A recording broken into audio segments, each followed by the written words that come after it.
Hello everyone, welcome to my another blog. আজকে মা এখানে খই দিয়ে একটা ইউনিক ব্রেকফাস্ট বানাচ্ছে। শুধু খই না, সাথে আছে ডিম আর আছে অনেক ভেজিস, আর যেটা খুব সহজেই হজম হয়ে যায়। খই দিয়ে আপনারা কী কী রেসিপি ট্রাই করেছেন আমাকে কিন্তু কমেন্ট করে জানাবেন। তো মা এখানে প্রথমে গাজরটাকে কুড়ে নিচ্ছে, আর এখানে সিমলা মির্চগুলোকেও ছোটো ছোটো করে কেটে নিচ্ছে।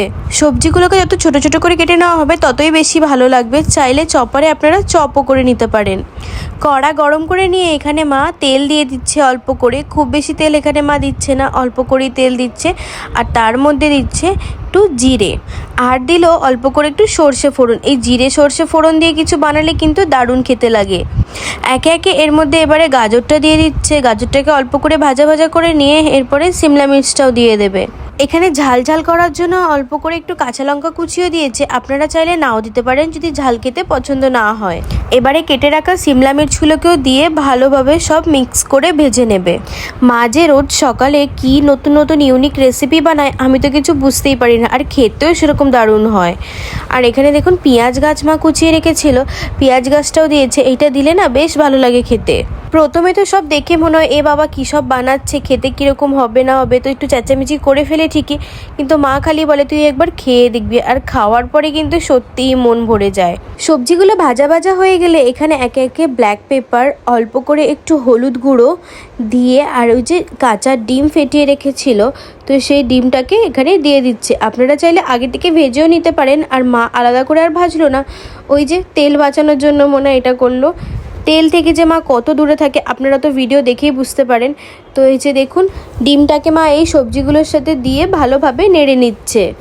এটাকেও ভালো করে মিক্স করে নিয়ে, আর এই দেখুন কি সুন্দরভাবে সবগুলো মিক্স হয়ে গেছে। আর ডিমটা আলাদা করে যে ভাজা নিয়ে বোঝাই যাচ্ছে না।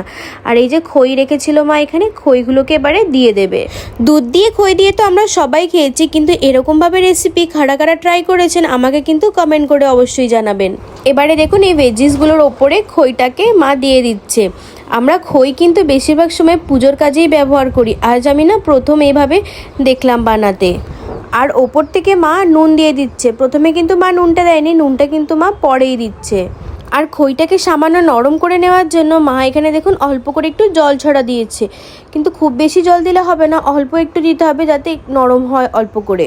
সবগুলোকে এবার একসাথে ভালোভাবে মিক্স করে নিতে হবে। আস্তে আস্তে নাড়াতে নাড়াতে এই যে দেখুন কি সুন্দরভাবে মিক্সড হয়ে গেছে। অনেকটা সেই পোয়ার মতো দেখতে হয়েছে, চিড়ের পোলাও হয় না ঠিক অনেকটা ওরকমই। ব্যাস আর কিছুই না। আপনারা চাইলে ওপর থেকে একটুখানি ঘি বা অল্প করে একটু বাটারও দিয়ে দিতে পারেন। মা তো এইসব কিছুই খেতে দেবে না। তো এটাই ছিল আজকের ঝটজলদি ব্রেকফাস্টের রেসিপি।